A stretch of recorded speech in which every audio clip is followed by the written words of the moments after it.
Welcome in to the post show for SummerSlam, that wrestling show.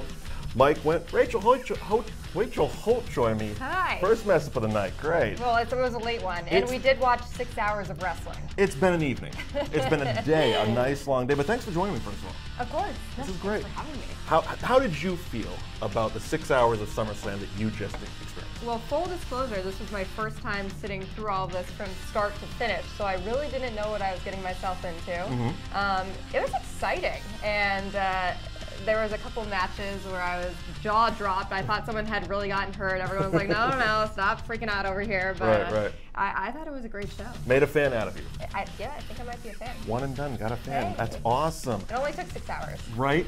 See, that's what we need. We need to sit them down, force them to be fans. You know what's interesting is they're going up against Game of Thrones tonight, and I heard it was a crazy episode, so DVRs. I don't know how that did. Of course, that's what a DVR is for.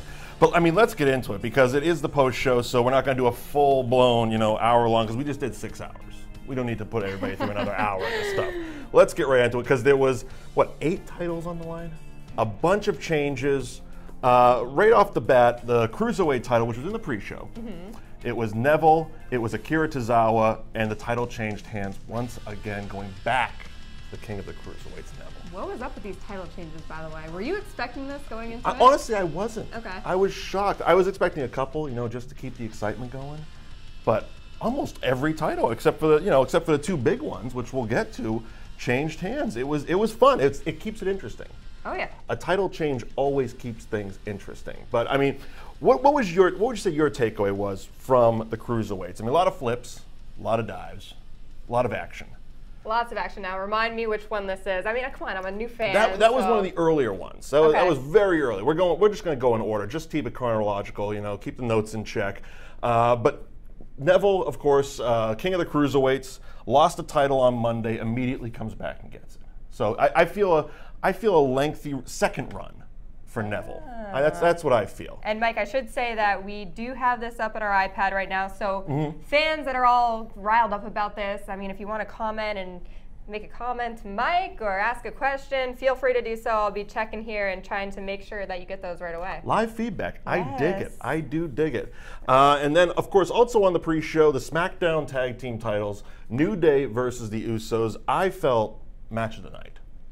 Which is weird because I felt it was match of the night, and it's unfortunate it was on the pre-show. It wasn't even on the main show. So, I mean, the crowd was still just filing into the arena. Yeah. They missed match of the night, I feel. Those that didn't make it in, but those of us, of course, watching on the network saw match of the night. Again, another title changed hands. These fans, by the way, I wonder how much they spend on food and drinks. Too much. Per night. Too much. They're in there for 6 hours. Too much. Yeah, that's like 3 square meals. Yes. It's a full-time job. They're in there for a while. So I want to ask you, I mean, what was the most exciting thing about this for you? For me, I was thinking about it the whole night. What's going to be like the moment of the night? And I can just say that main event. That main event that we just finished watching. Crazy. It was insane. It was everything you'd want a main event with these 4 superstars to be. It was like over 1,200 pounds of mass in the ring, beating the crap out of each other. Each guy roughly 300 pounds, right? Roughly, yeah. And there was blood. When I first saw a chair flying, I thought, what am I watching here? Am I a new fan? I think I'm locked in and loaded on this. I mean, steps were thrown around. Brock Lesnar was put through 2 tables, then had another table put on top of him, stretchered away. The drama. Oh, the drama. And of course, he comes back. Braun Strowman just looks like a grizzly bear shaved down. Crazy. It was insane. Samoa Joe was Samoa Joe. I felt played the punching bag of the night. He needed somebody to beat up. Roman Reigns did what Roman Reigns does. He played Roman Reigns. The crowd reacted as they were going to react to Roman Reigns.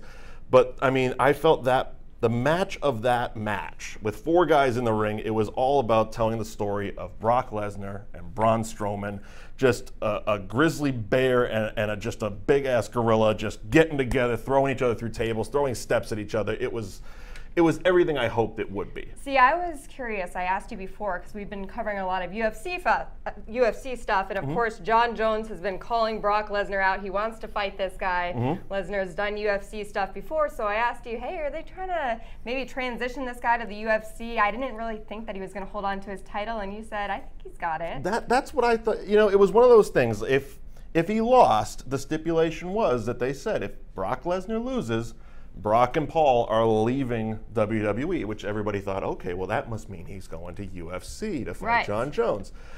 I was under the impression that they're going to push that till later. I know, you know, Vince McMahon, Dana White, two guys that don't mind making money. So when you can push it around WrestleMania, oh, absolutely. So if you can push a Brock Lesnar fight on UFC to around WrestleMania time, that worked good for both companies. Everybody makes money, everybody wins. So I do see Brock Lesnar fighting in UFC, but I don't see it till next year. Okay. Yeah, you called that before. Yeah. So we're getting some comments. Okay. Rachel Mims says, so glad Dean and Seth won. That was a crazy one. That was one of our hot takes from the pre-show this morning or this afternoon. But, you know, the second part of that did not happen. We were expecting to see Seth and Dean come back at the end and form the entire Shield with Roman Reigns and help him win. But you know what?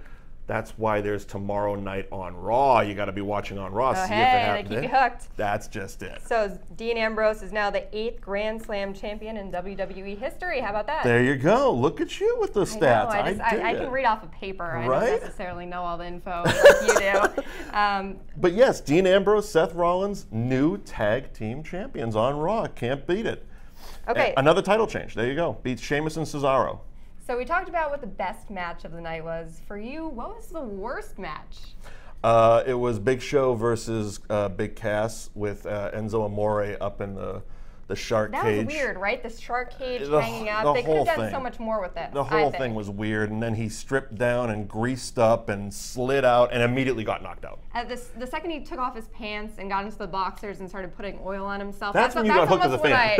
That's almost when I left. I was like, I'm done with this. But yeah, what has Mike gotten me into? That was weird. It was. It was weird even for someone who knows the storyline and knows it was just like, come on, is this really where we're going? Okay, and then he pulls out the baby oil. Really, is this where we're going? Then he slides out. Okay, what's he gonna do? Immediately he's knocked out. Yeah. So he did nothing. Anticlimactic. Did nothing. The whole match was anticlimactic. That was. I mean, there was hits and misses throughout the night. I mean, when you get a 6-hour show, you're gonna have hits and misses. That was one of them. I felt Randy Orton-Rusev was another one. Okay. It was a miss. But it was a miss from the start because it was one of those matches that I felt was, I didn't understand why it was there. Came out of nowhere, as I say, RKO out of nowhere, but it came out of nowhere on Tuesday. Match really never got started, and it ended before it started. So I was like, okay. Get him a payday. Move on. Yeah, exactly. Moving on. Bring on the next hour. That's exactly right. Now, of course, there's 13 matches in total, so there's plenty of different storylines that are developing, and they're setting things up for the future. I mean, is there an interesting storyline that you kind of observed and you're excited to see moving forward? There was. It was in the United States Championship match. It was AJ Styles and Kevin Owens with Shane McMahon as the referee. And this whole thing, I feel, is building to Shane McMahon fighting Kevin Owens in the fall at Survivor Series. They tried to play, you know, Shane was an equal opportunity offender in this match. He did a good job this time. Yeah, he wasn't letting anybody push him around, and anybody that did push him around, which both of them did, he pushed back. So they all got their shots in, but I feel at the end of the day, that's what they're building towards. That's going to be an interesting story to watch on SmackDown. And I mean, on Raw, what's going to happen out of the main event picture? What's going to happen with Brock Lesnar? What's going to happen when, you know, Braun Strowman, obviously, those two just, I mean, you can print money with those guys. Okay, I'm looking at the comments here. Someone says, glad Mahal won. What's your take on that? Oh, by the way, the violin heading into this. Shinsuke Nakamura's entrance. My favorite part of the night, I think. Yes, the WWE Championship. And I was very happy about this. Okay. This was something that Liam and myself on the pre-show disagreed on. He really wanted Shinsuke Nakamura to come out the winner. I felt that they've built this champion. They've built Jinder Mahal as this credible champion. Well, here's his first test, and he passed. He passed it. I felt Shinsuke Nakamura was the test that they were going to do to add legitimacy to his title run, to add credibility to his title run, and like I said, he passed the test. I was very happy with that. Plus, as if you watch the show, we've been hoping for Mojo Rawley to come back and get that revenge back on Jinder Mahal's, because I want to see Mojo and Jinder. And if Jinder still has the title, that means Mojo has a chance to get the title, and that means then Gronk is going to be involved. So the whole thing is just great for all of us. Lines up down the road. There Okay, I'm reading comments. Mike Gamel, couple highlights, but no Bailey heel turn. Lesnar is still champ, and the Shield still isn't really the Shield yet. Just a so-so pay-per-view. Do you agree? Bailey's injured, Okay. so there couldn't really be a Bailey heel turn because we don't know when she's going to be back. I agree 100% on the Shield thing. As I said, I was hoping the Shield was going to come back. When Liam said on the pre-show he wanted the Shield to come back together at the end and help Roman win, I'm like, that's actually a great way to do it. But it didn't happen. You win some, you lose some. There were some ups, some downs, and yeah, there wasn't that wahoo moment, but we got hints of a wahoo moment for down the line. Okay, well, I was hooked. I mean, it's my first time, so I don't have anything to compare it to, but you also told me before that sometimes they can go until 1 a.m., so I was just happy it ended at 11, on time. They kept it on time. That was the good thing. Yeah, I was telling you 2 WrestleManias ago, I think it was like 12:35, 12:40 that it wrapped up, and I'm like, at that point, I mean, and I didn't have to do a post-show that night, so I was well into a bottle of Jack Daniels. I was just like, okay, it's 1 a.m., can we just finish? See, I just made a run to the vending machine. I had chips on my desk, I had yogurt, I was ready to go for the long haul. If that was you had your endurance. There you go. I was ready. Okay, so looking at some more comments here, Jeff Wood says, with Banks winning, sets up a Bailey-Banks match with Banks turning heel.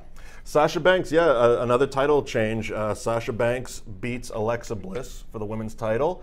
And I agree. I think Bailey and Sasha Banks last year, not last year, the year before, was it, at NXT TakeOver, put on Match of the Year.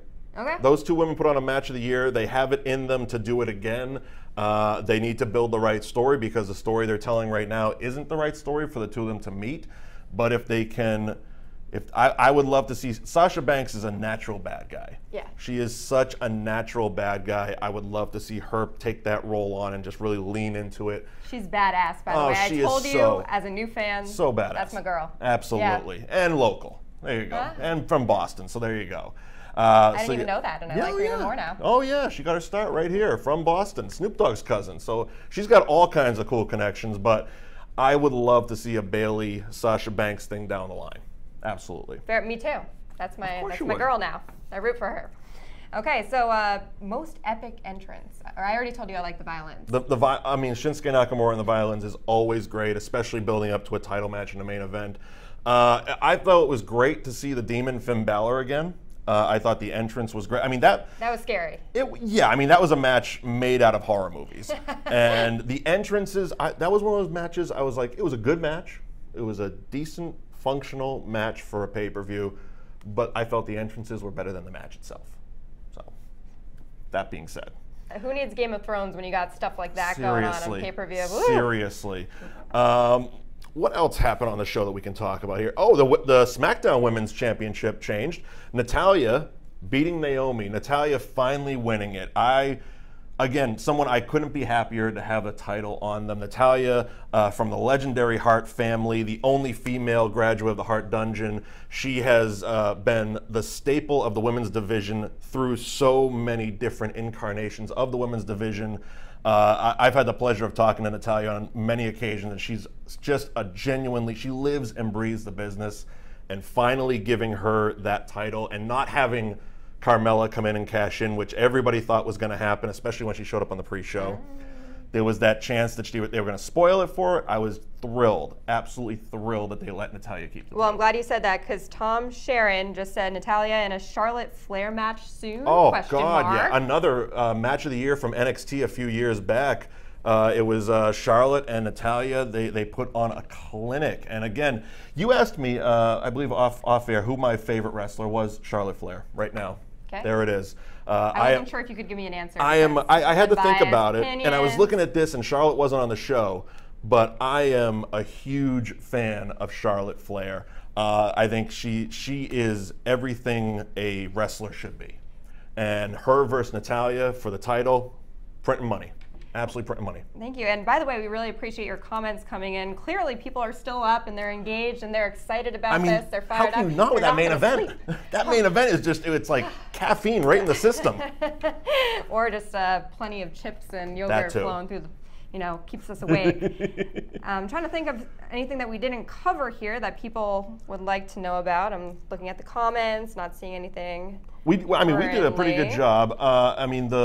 The first match of the night in the pre-show was unfortunate because apparently there was issues people getting in.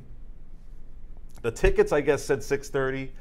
The show started at 5:30. So they cut to this crowd, and they cut to it like in a positive way. Look at all these people outside the Barclays Center waiting to get in. They're trying to, they were trying to show how many people, and they show massive people. And the match starts, and I'm like, they're playing to 75 people. Yeah.